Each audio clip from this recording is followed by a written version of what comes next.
What's up, y'all? This is Amir of the Wave Runners. We on Cloudy Conversations.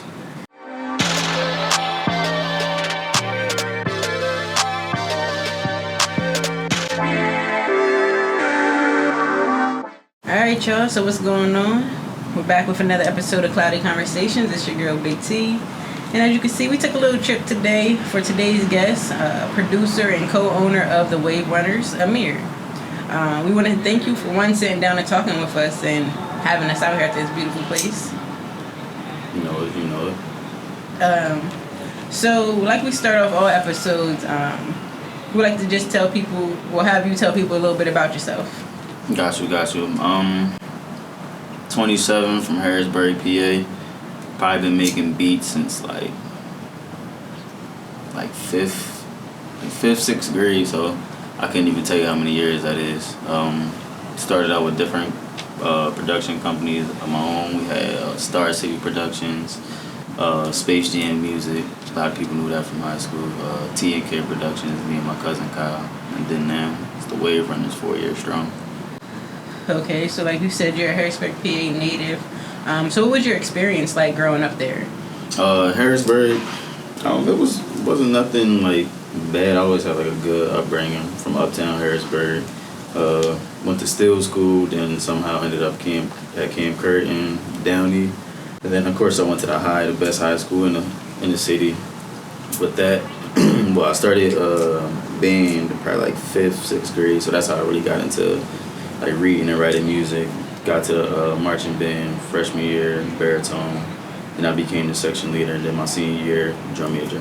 Yeah, I was gonna say because your senior year you was the drum major. So, was being a member of the band something you always wanted to do? Yeah, I'll say yeah. So originally when I joined the band, I was actually joining to play the drum. But then, like, everybody was joining to play the drums. So it was like, all right, nah, you go ahead and take this. The first instrument that they gave me was a trombone. Was not feeling it. Can't stand it. Then started playing baritone. And then from there, I just learned to know music theory more, like what notes can go with which notes and chords and different things of that nature.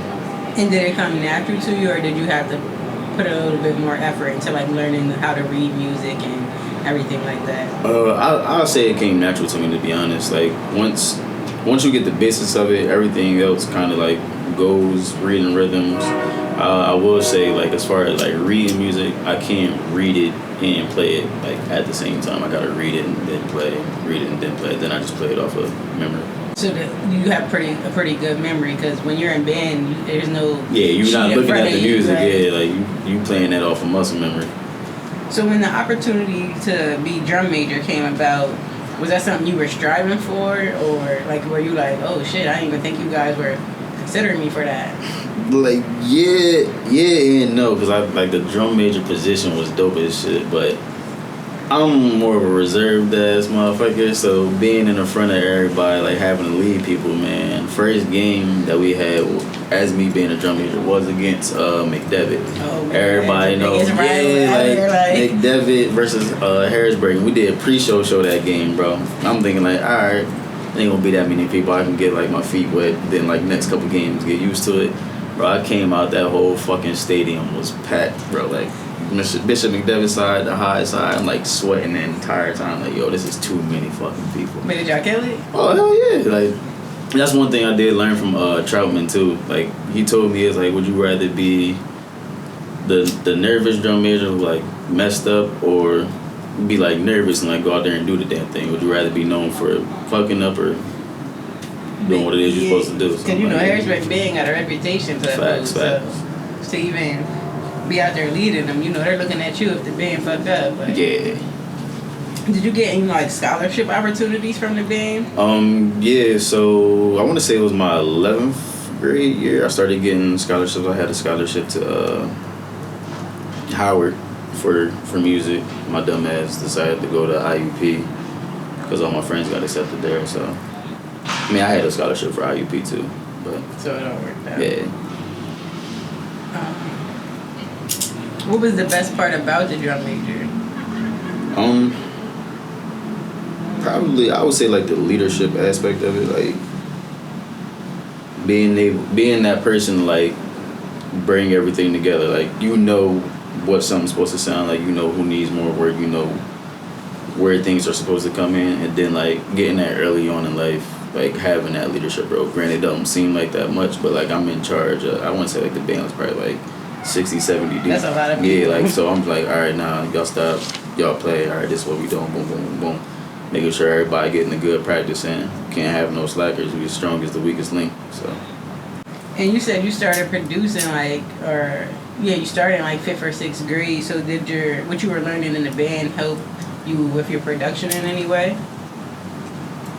For sure. So the first program that I was using when I started making beats, it was called Hip Hop EJ. So like Hip Hop EJ was a program of a bunch of like presets for real. So like you had like no input on actually playing anything. So like it was like you would get like a guitar riff that's already in there, and like you make that guitar riff that go with these drums or whatever the case may be. So then I got FL Studio. I want to say that was 6th grade that I got FL Studio, somewhere around there.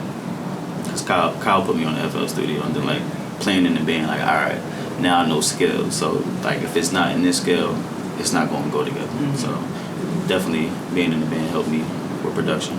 And did you notice a change in the type of beats and stuff you were producing? Because even though with the presets, you still like might have all right, well, I like this type of beat, so I'm gonna use these 808s every time. Opposed to like now you know music, you know how to read it and how it flows together. You can like expand your sound base pretty much. Yeah, no. So I would say that came later on in the actual production. Mm-hmm. So I would say that was just me developing as a producer. As far as like music, like doing like the music theory part of it, like I knew it, but I wasn't developed as a producer. So once I became developed as a producer, then like I know different things I can play around with. Yeah, it's like, oh, I can go ahead and make this pop beat, or I can go ahead and do this trap beat, whatever the case may be.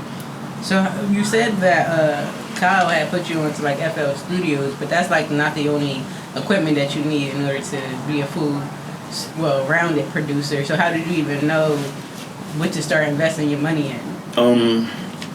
Watching different YouTube videos, looking at what other producers is using. One of my influences from the city was All Star. So like when I met him, like he was using Logic. So Logic is only on Apple. So I didn't have an Apple. So me learning Logic was through like his laptop or Vaughn's laptop, different things of that nature. But then I ended up putting him on FL Studio. But to be honest, you as a producer, you don't really need to. It's really personal preference. You don't need to use Pro Tools. You don't need to use Ableton. It's whatever you comfortable with. Okay. So were you any good at first, or like if you even like good, even if it was like all right, well you got potential, like. I would say yeah. To be honest, like. And like if you like go back and listen, I don't think I got any of that shit up anywhere. I done had so many different profiles. But like if you know me or you heard any of my earlier production stuff, and for me like oh damn, like this 13, 14-year-old made this, like this is dope as shit.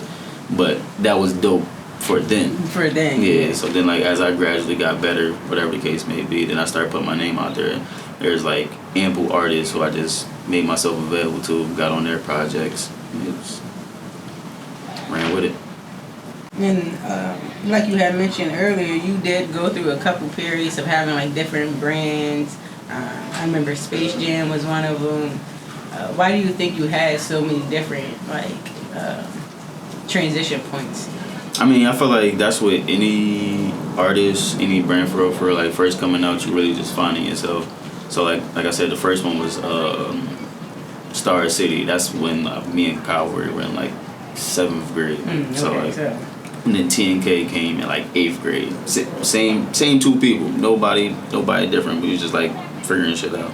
And then once we got to high school, Space Jam was like actually like our game for real. We probably like 12 deep for real. So then we just turned it into Space Jam music. But then like just grow through shit. So like everybody don't become as close anymore and things like that. So then Wave Runners came about in like 2018, like long after high school. And then even before Wave Runners became a thing, I was like solo. Okay. So, do you remember the first beat that you sold? Yeah, actually, the craziest thing. So, I always been like into sampling and shit. So I want to say this. I was in 6th or 7th grade. I was uploading shit on YouTube. I sampled "Rolling in the Deep" by Adele, and I sold it to some dude in Amsterdam for like $35. Oh wow. Yeah. So once that happened, I'm like, damn, they listen to my shit in Amsterdam. I'm like, efficient. Yeah, it was $35, but me being like fucking 13, 14, You thought starting that- to be the I'm like, yo, I'm hot. Like, And how does that work, like, with sampling and selling it? Because, like, do you have to, like, license the sample, or only because you use a snippet of it, or remixed it? Like that one was technically illegal as shit. Like Adele definitely did not clear anything. So, but technically, how it goes is the artist that needs to get the sample cleared. So if he ever got that cleared, that's on him. But like I said, this is early on, so like the production, like for me being 13, 14, it was good. But the Amsterdam guy doesn't know this, like so. Right. So I'm sure it didn't go anywhere. But you for sure need to get samples cleared. So how would you categorize your sound? Are you like a trap heavy, melodic style, versatile? You can do a little bit of everything. I would say, since like, cause I listen to all types of music. Like if I put Apple Music on shuffle, like you'd be like, what the fuck? Why are you listening to this? But like, so I listen to like different genres to grasp different things to make it mine, essentially. But I would say majority, since the artists that I know are rap artists, I would say I'm more of a like trap producer, but I've definitely made video game like theme songs, intros for people. I can do pop, but it's more so just like what I'm in the mood for real. Like R&B, I can do an R&B beat, but like it's boring to me because I don't want to sit there and be playing slow jams all damn day. So what is your strongest skill in your opinion? My strongest skill as far as being a producer?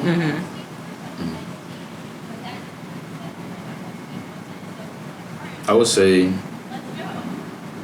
it would be like, I feel like, I don't know, that's hard because like I be going through like phases of like different shit. Cause like at one time I would say it would have been like my 808s and my bass lines. Like Vaughn be like, yo, like when he was making beats, he'd be like, yo, I need you to do the 808s on this joint. It's like the 808s is coming. And then like I got into a instance where like the melodies was like the strong point. Then I got like to a point where like the overall production was like my strong point. Like not like come in like this, say this like this, say this like this. Like you can ask any like of my homies like that I do music with, they for sure coming to me for my opinion. They're like, oh, like Taj want to keep it being like, alright, nah, bro, do it like this, and then like that shit go up. So what would you say your weakest area is? My weakest area,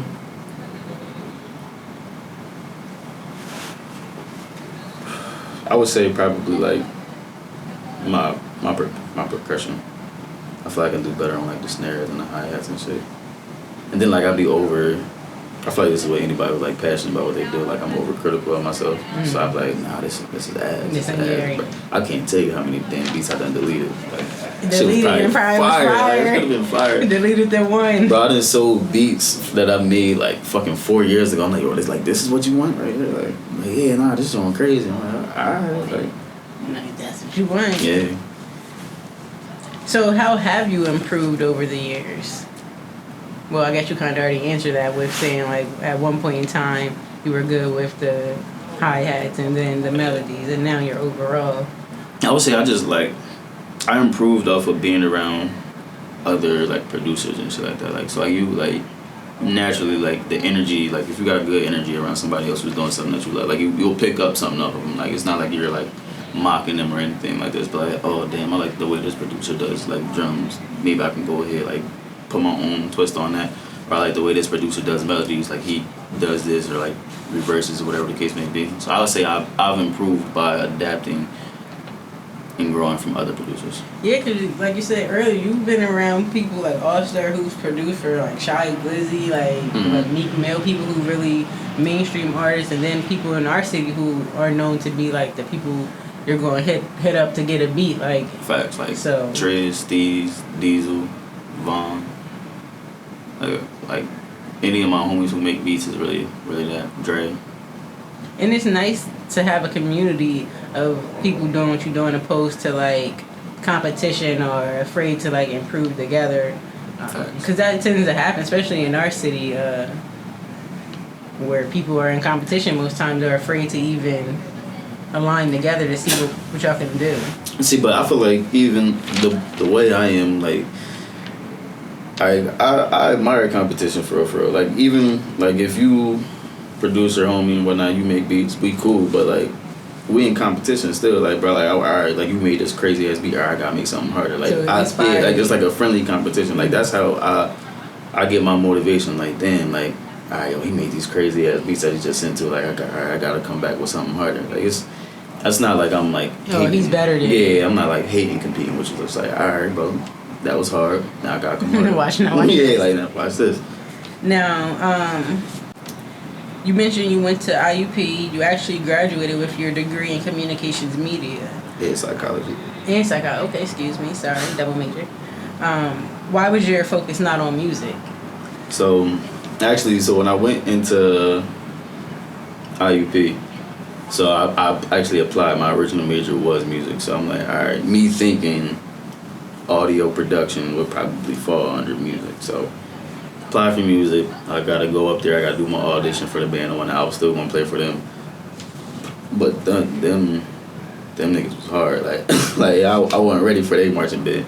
They had like a different playing style essentially than what I was used to. Mm-hmm. But then one of my homies, he was like, yeah, I'm in communications. They got all of these classes. I'm like, oh man, what the fuck? That's what I was like trying to do, like photography, audio production, engineering, like that. And so then I changed my major to communications. And then where did the psychology come from?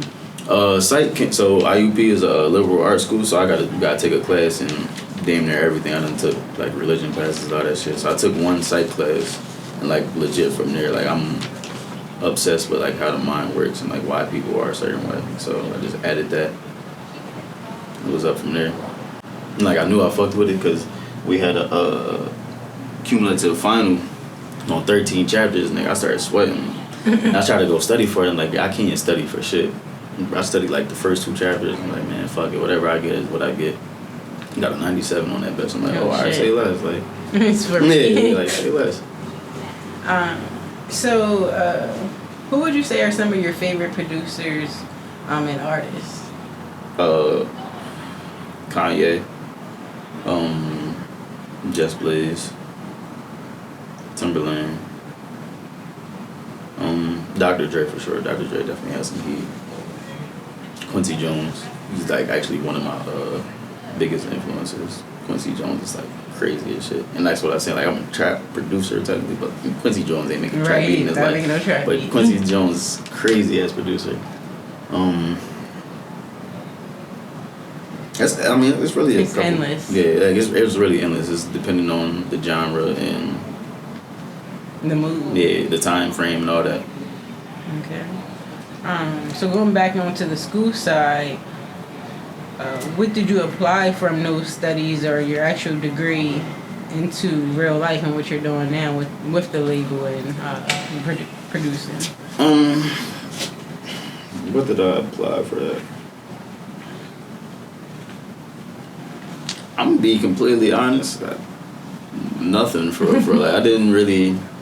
Everything that I've done as far as like my own personal music career is just like this self. I don't want to say self-taught, but it was like I've learned from others. Like legit, I helped IUP change the audio curriculum based on what I knew. Like they had like the basic audio course was like 40 people, then like advanced was like 25, 30 people. It's like, bro, like no, we need to set up a studio like this. Like they chopped the advanced down. Like only 10 people max can get in there because we all needed our own workstations.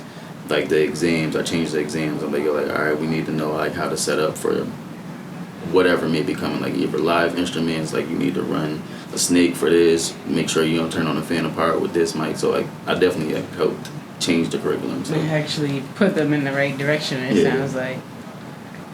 So do you think you actually needed to go to school? To be honest, no. I feel like school was more of an experience. I don't really, as far as communications, I didn't need to go to school. Psychology,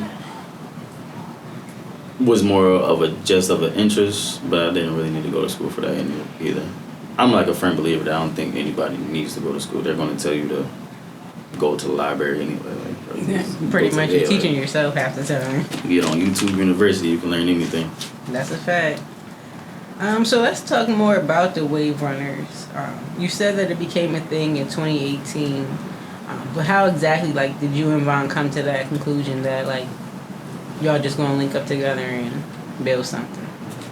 So like me and Vaughn's situation, we used to go to the same studio back in the city. So like he'd make beats. Like I was always like the producer. Like Vaughn like made beats, but he wasn't like knocking beats out, trying to sell them. Like he was more the engineer. Like forever. Like I hate engineering. Like especially if it's the artist is garbage. I don't want to keep hearing you repeat the same lyrics. Facts. So Vaughn is the engineer, I'm the producer. So like we linked up at the same studio and shit. Like we just built our friendship. Then shit went left. I really couldn't even tell you how. So like I stopped going to the studio. He was still going there, but like we was still cool. Like we was like doing shit with each other for a little bit before we even made like the Wave Runners. Like we'd still be like making beats together, or like he'd like, yo bro, I got this artist, whatever the case may be. And then like the Wave Runners, I really couldn't tell you how we decided to like one make day it just come. became Yeah, a thing. It was like, yo, fuck it. So you guys made a big splash with the merch. So was that like a strategic thing, like to build up the name and the anticipation and then attract like more so the music side, or? So like the merch came from, cause like I know a shit ton of people, so then like not everybody I know is a musician. So like, all right, bro, like how can we support, whatever the case may be. So then like, well, us being like new, I would say, but even though we both had a reputation in the city, but like the Wave Runners was like new, so we was like pretty much just like marketing it. So like the first things we had, like I said, like the waverunners.com on the sleeve. So then it's like, oh damn, like somebody don't see it. Like, oh, what's the waverunners.com? Go to it, boom. Oh, they do beats, whatever the case may be. So it was like a marketing thing, but it was also for our friends and family who don't do music that wanted to support us and like spread awareness of the game. Okay, and then were you guys also gaining traction with the beats, or was that more so of a slow pickup? No, we were definitely gaining traction on the beats. Like we'll just wake up and one of us done sold a beat, both of us sold a beat, because like we was using BeatStars. So the beats, you just upload the beats, you can put money behind it, the promo or whatever the case may be. But if anybody goes to it, they just click whatever beat they want, they go to it. Bro, it was like numerous times we wake up like, oh damn bro, it's this much money in the account. Damn bro, you sold this, I sold this, whatever the case may be. So and then outside of the website, for people who like knew us personally, we were still getting busy, making bread.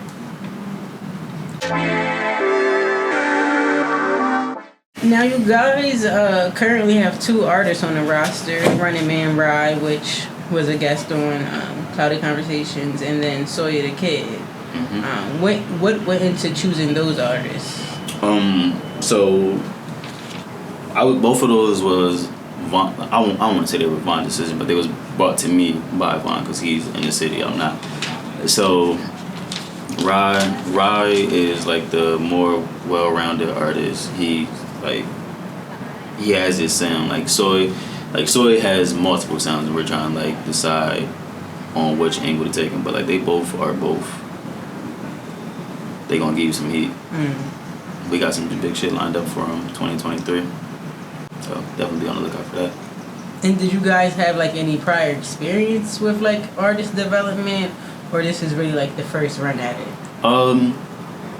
Yes and no, because like I said, we both got like a bunch of people that we know music wise. So like I had artist development like amongst my like friends or whatnot. Like not as far as like my own artists, but my friends that come here. Like, and then Vaughn himself also, even though he doesn't do it anymore, he's also an artist. So I like working with him. I make a beat, he can hop on it like, all right, nah, bro, do it like this, do it like this. He's like, all right, knock it out. So yeah, definitely got some experience doing it.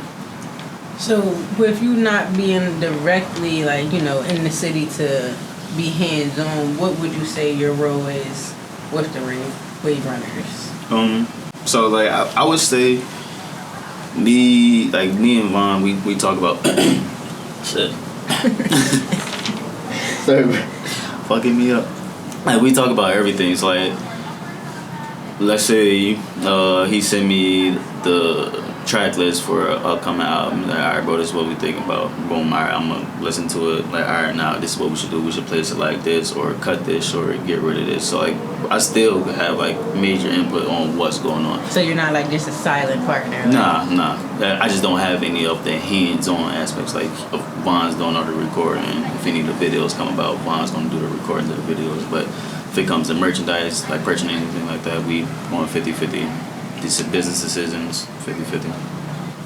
And are you guys like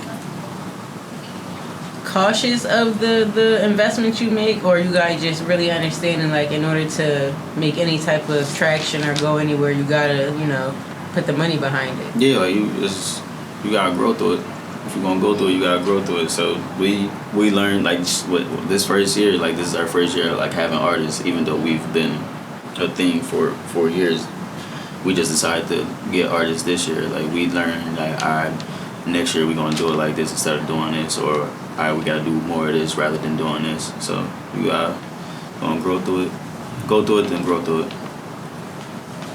So, you guys did kind of fall off with the merch. Is that something that we can expect to come back around? Yeah, the merch gonna come back around. But like this is all self-budgeted, so everybody got lives outside of the small businesses. He got kids, I got shit going on, so but definitely expect some more merchandise to come back. We actually just talking about what we're gonna do next not too long ago. I ain't gonna say too much because I don't want nobody to watch this and still not idea. So besides the merch, what else can we expect from you guys? For us to have more of a presence, because I say as a company for sure, we definitely took a step back, but like I said, he got life going on, I got life going on, but we definitely coming back with a force in 2023. Is there any upcoming projects for the artists? We got Rise project, but I don't want to say what date yet, just because we might change the date, switch it up, but it's definitely in the works. We got Soy, we're gonna do an EP for him, like 5-6 song project. Don't really got a title for it yet or a specific date, but it's in the works as well. Okay. Actually, we got 2 more artists that we might be looking to bring onto the team as well. Oh wow. Yeah, I ain't gonna say their names either because I don't want to say it and then it don't work out. Yeah, we don't do it or shit. Yeah. But are you guys constantly like on the search for artists, or it has to be something like that makes sense? I wouldn't even say we're on the search for artists. Like 9 times out of 10, when an artist like approaches us being Vaughn, because he's inside just in the city, it's more so like they seen what we're capable of. We know what they're capable of. Like it both parties can gain from it. Okay, for sure. And you did you like personally fell off the beat making as a consistent thing. Is that something you're looking to get back onto? Not, I wouldn't say full time, like you said, you got a life, but more how you was in the past. Oh yeah, for sure, bro. I be running through fucking laptops, so I just gotta buy another laptop. Yeah, you gotta get the gaming laptop. Yeah, that's the wave now. In fact, it's definitely getting the gaming laptop. I need to get like a more concise like scheduling because I be all over the place in the fucking time. So. Sit my ass down. So what do you personally hope to accomplish as a label owner, as a producer in these next coming years? I don't want to like, cause I feel like, how do I put this? To get in the next couple years, I would just say like gain more traction and notoriety, for real. Cause I don't want to say I want to like drop the next like Lil Baby or whatever the case may be. Like I feel like success is measured by what you want. So like if we can bring money in for our artists, the label, whatever the case may be, off them doing shows, doing album sales, selling beats, doing videos. As long as we on the positive side, not the negative, we good. And in closing, what do you want the fans to take away from this interview? What do I want the fans to take away from it? It wouldn't necessarily be nothing to take away from the interview, but I always advise people to go after what it is that they want. Don't let nobody like downplay what it is you want to be. If you want to do it, make that shit happen. Cause ain't nobody for you but you. Anything after that gonna fall into place. I agree. Well, again, we want to thank you for sitting down and having us. It's your girl, Big T, Amir of the Wave Runners. Cloudy Conversations, and we're out.